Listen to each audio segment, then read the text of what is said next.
Hola, ¿qué tal? Buenas noches. Esta semana en Los Constitucionalistas, la primera semana de campañas, la primera elección del Poder Judicial de la Federación, tenemos como invitado al doctor César Enrique Olmedo Piña. Buenas noches. Buenas noches, Rodrigo. Gracias a tu programa y a todo el equipo que me facilitaron poder transmitir aquí desde el salón. Y bueno, a tus órdenes con las preguntas. Excelente. Pues cuéntanos un poco de ti. Eres candidato a ministro. Eh, Cuéntanos un Sí, poco de sí tu he trayectoria. resultado candidato. Pues mira, la trayectoria la resumiría en dos cuestiones, dos líneas. Una que va corriendo paralela, perdón, no paralela. Una que va corriendo por un lado y otra paralela que es la academia. Entonces, a ver, te diría que profesionalmente estoy en un despacho de Ignacio Burgó Orihuela, que por mucho creo que es el constitucionalista más relevante del siglo pasado.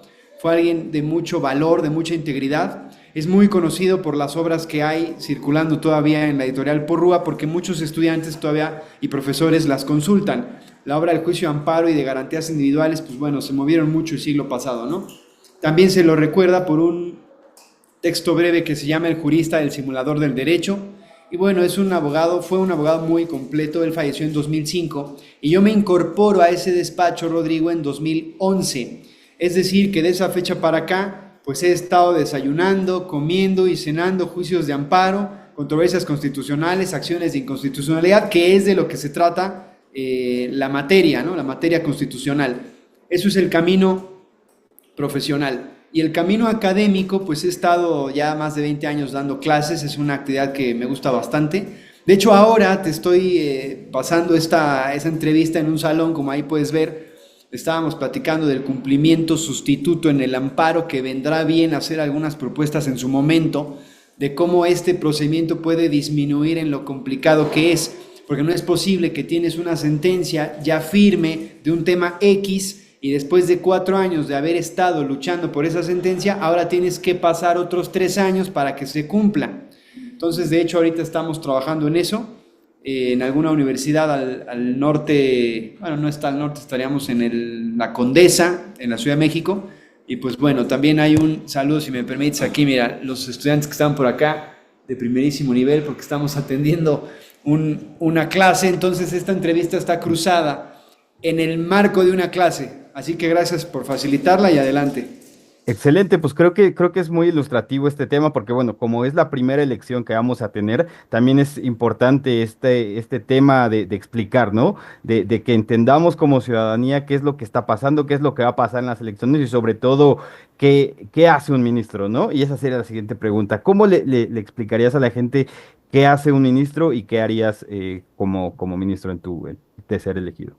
Te agradezco la pregunta porque creo que es la pregunta más importante es esa, que las personas sepan qué hace un ministro, ¿no? ¿Qué hace un juez? Ahorita que hemos visto tanto movimiento en las redes sociales, particularmente en TikTok, y que literalmente a partir del domingo que empezaron las campañas, se ha visto una serie de creatividad mexicana que no tiene precedentes, ¿no? Entonces, ¿qué hace un ministro?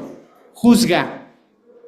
Eso es lo que hace. ¿Qué juzga? La conducta de las personas públicamente hablando, ¿no? Es decir, no vamos a juzgar si alguien miente, no vamos a juzgar alguna cuestión privada, porque el derecho no entra a la privacidad de las personas, pero todas las actividades entre las personas, entre las familias, entre empresas o de empresas respecto del Estado o el Estado con él mismo, ¿no? Todo eso lo resuelve un ministro a la hora de decir quién tiene razón en un problema. Por eso cuando yo digo juzga, no me refiero de un señalamiento, ¿no? El decir, traes corbata rosa, no, sino esta palabra juzgar me estoy refiriendo a que resuelve sobre las personas cuando hay un conflicto y dice quién tiene razón. Por eso es tan importante ir explicando estas funciones porque el Poder Judicial es grandísimo. Hay ministros, hay jueces, hay magistrados, en fin, ya platicaremos de eso, ¿no? Pero es lo que hace un ministro. Claro, excelente. Pues muchas gracias. Sí, creo que es, como dices, fundamental para que todos los mexicanos sepamos qué vamos a votar exactamente, qué puestos vamos a votar y sobre todo meternos mucho más en el tema del Poder Judicial, porque como dices, es grandísimo. Sí, de por sí nuestro federalismo mexicano es complicado, nuestro federalismo judicial es más complicado aún, pero bueno, vamos poco a poco explicándole a la gente. Ahora pasamos a la parte de las propuestas, que en el previo habíamos hablado un poquito. ¿Qué propuestas tienes como candidato a ministro? ¿Qué harías como llegando como ministro? ¿Qué harías diferente de lo que se ha hecho? Pues mira, hay tres propuestas muy concretas, ¿no? La primera es que los famosos alegatos de oída o de oreja que se llaman, pues estén regulados, Rodrigo. ¿Qué es esto en palabras más simples? Cuando una de las personas que tiene un problema va a la Suprema Corte a través de su abogado, normalmente se pide hablar con los ministros, o hablar con los jueces, hablar con magistrados. Esto también te lo digo, pues como abogado, ¿no? Uno dice, oiga, puedo hablar con usted para explicarle de qué se trata el tema. Pero pasa que México es el único país, fíjate tú, al menos de la región, que uno va a hablar con un ministro y la otra parte, es decir, con quien tienes el conflicto, nunca se entera.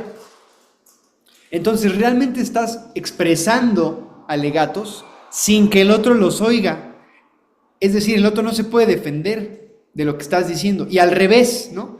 Si la otra parte va y yo no me enteré, pues me gustaría estar. Entonces, esto es una práctica, esto se ha hecho desde hace años, no es nuevo. ¿Cuál es la idea? Regularlo.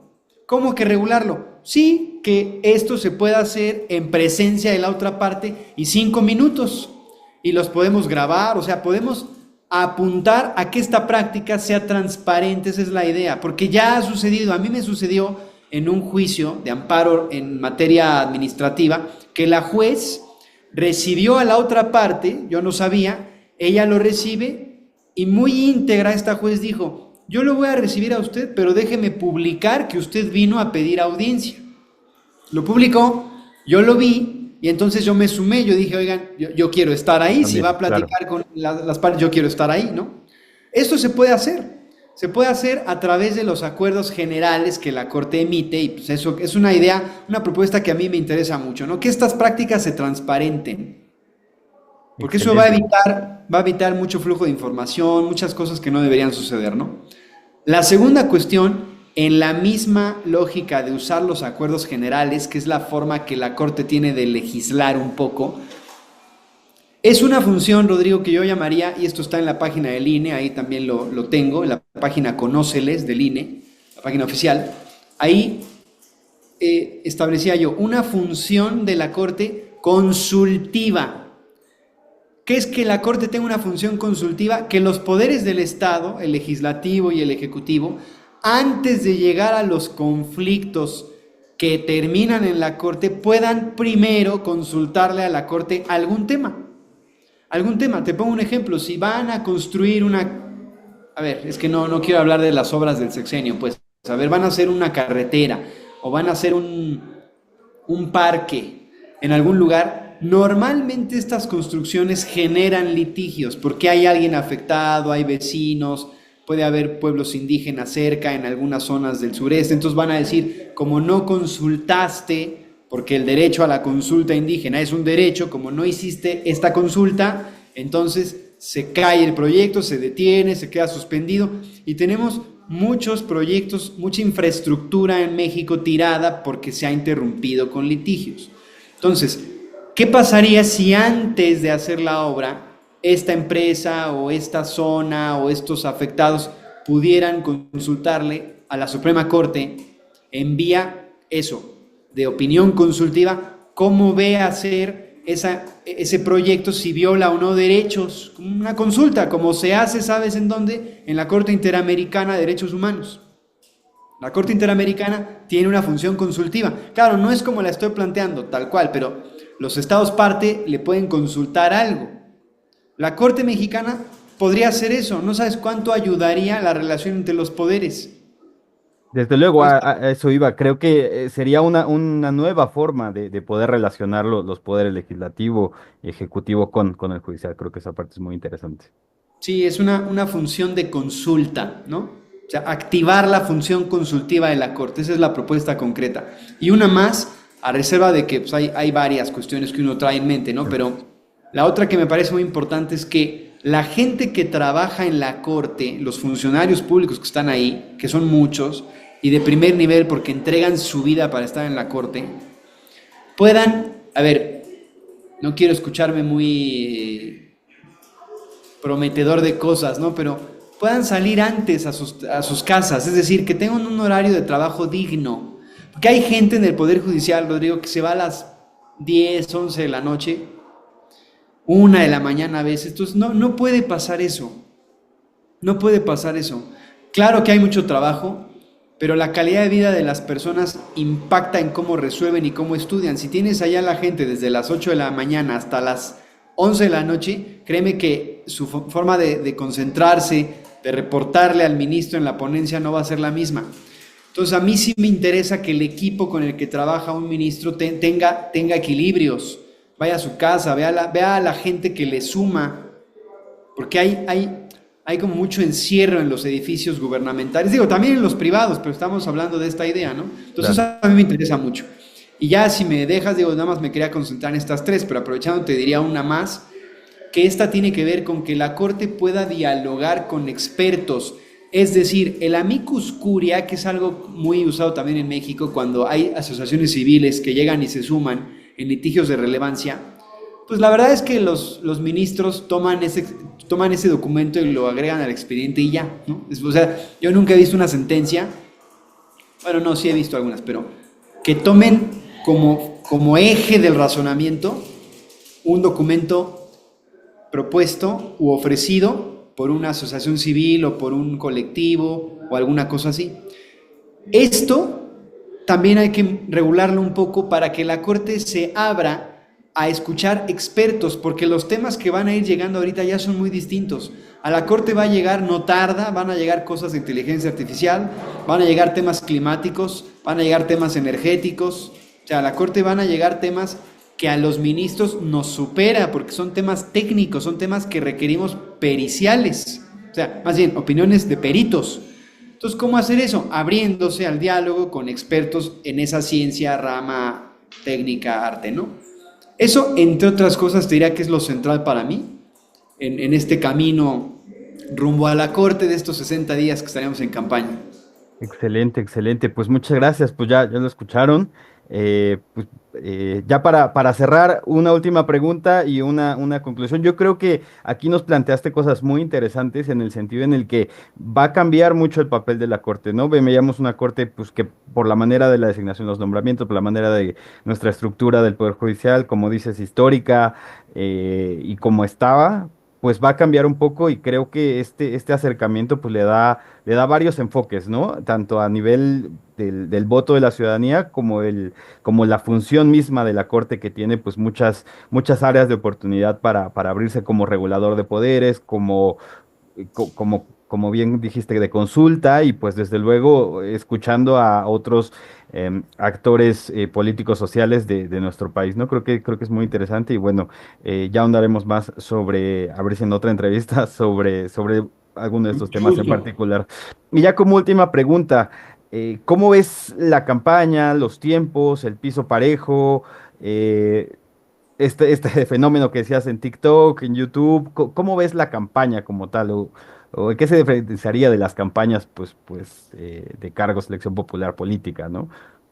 Pues creo que lo que hemos empezado a ver desde el domingo ha sido una especie de mezcla entre la creatividad del mexicano con consultoras antiguas. O sea, hoy estamos viendo spots, videos cortos de jueces que están hablando o que están siguiendo el estilo de lo que se hace en las campañas para presidente municipal, para diputado, para los otros poderes. Y creo que esto es un error. Eso es mi opinión, desde luego, ¿no? Yo puedo admirar a todos los que han hecho eso porque ellos sí saben, como yo, lo difícil que es ponerte con la cámara, no sé, tener la música de cómo se oye. O sea, esto no es fácil. Aunque parezca que es fácil, no es fácil. Pero no me parece que sea la manera porque el cargo es de un juez. Es muy distinto la naturaleza de quien estudia un tema para resolver sobre tu vida, sobre tu patrimonio. Es como si a ti este programa de pronto te lo cancelaran. Entonces tú vas a votar por el que va a estudiar que no te cancelen el programa por la libertad de expresión. Entonces, no estoy tan seguro de que las campañas estén bien por ahí, pero ya empezaron, ya arrancaron, es inédito, es inédito. Hoy el Poder Judicial está en la mesa de la agenda nacional, es inédito lo que está pasando. Y bueno, no podríamos dejar de divertirnos con lo que vamos a estar viendo, ¿no? O sea, requiere mucha creatividad también para algunos videos que yo he estado viendo que en verdad son increíbles. O sea, el que pudo dar la idea a esta persona de hacer lo que hizo, increíble, ¿no? Pero bueno, ya se verá, ya se verá. Es muy temprano, hay que dejarla caminar. Yo lo que te diría en cuanto a la mía es que a mí me interesa que si las personas así lo consideran y así lo perciben, claro, voten y registren en la memoria el número 58 de la boleta morada de ministros, porque la boleta que va a venir para ministros es morada. Ya luego platicamos si quieres, y si no, seguro le dedicarás algún espacio, pues de qué va a votar la gente. Le van a dar 6, 7 boletas a las personas con 50 nombres, entonces como que, ¿qué está pasando? Entonces, bueno, yo te diría por cuanto a la nuestra, número 58, y que pueda registrarse mi apellido, ¿no? Ahí me llamo, como se ve, César Enrique Piña, pero no le pediría a la gente, a las personas, y luego hasta los amigos no saben tu otro nombre, ¿no? Te dicen, ay, ¿a poco te llamas Enrique? Pues sí, también me llamo Enrique. Entonces, con que registren el Olmedo, me doy por bien servido y te agradezco el espacio, ¿no? Que Olmedo 58. Olmedo 58, boleta morada. Una corte. Sí, pues digo, imagínate a lo que nos pone a hacer la campaña, o sea, tener que estar ahí haciendo algunas cosas que, bueno, ya y sobre la marcha las iremos aprendiendo seguramente. Excelente, pues te agradezco muchísimo la entrevista. Pues muchas gracias a todos nuestros videntes de México, de Latinoamérica, de España, Estados Unidos, que pues los tenemos acá como siempre en el programa. Y bueno, pues muchísimas gracias, muchísimas gracias. César Enrique Olmedo, número 58 de candidato a ministro de la Corte. Te agradezco al contrario a ti el espacio y suerte con el programa, la audiencia que tienes. Que siga creciendo. Muchas gracias. Hasta la próxima.